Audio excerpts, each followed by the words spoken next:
So honored to be here. I've been to many gatherings like this. Not because of yogurt, because of the other type of works. This is very special. I don't know who put the tone. I don't know how it came together. It's a fine line connecting to years and years ago, but still very alive pain and sorrow in the land that I also lived. And the memories are still in the rooms, in the pictures, in stories. And now connecting to the world, humanitarians all around the world and challenges that they're facing, the work that they're doing, and celebrating at the same time the hope. And how do you walk through those, challenging path?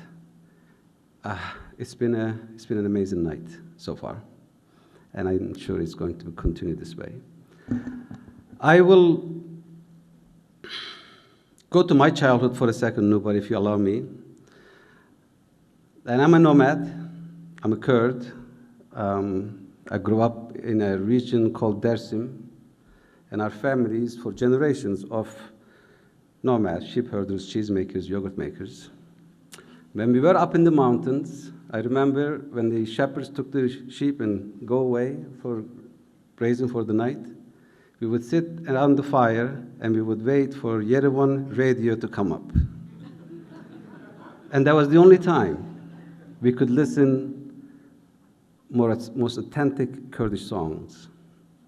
And it would cover all the valley, the mountains, the stars. We would just get lost in those songs. We always wondered, where is this magical land is, where the song is coming from? Same song still coming tonight.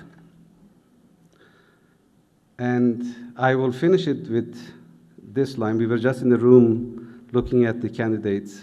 How do you pick one? I guess everyone said the same thing. How do you pick one?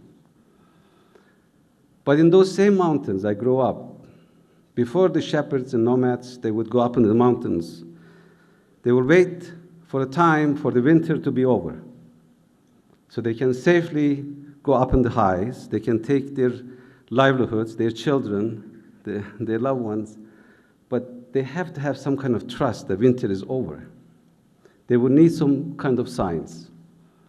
In the middle of the snow, you will see these little flowers will come out. In Kurdish, we call them berfin. In translation, is snowflowers. And these tiny little blue and a little bit of reddish on top of them is just so beautiful. They're very little. Their body is very tiny. And will just pop out of the snow in the middle of your so-called winter. It's still cold. It's still dark days. You still need coats. You still cannot trust anything that you see. But yet these flowers will still come out. And we call them fighters.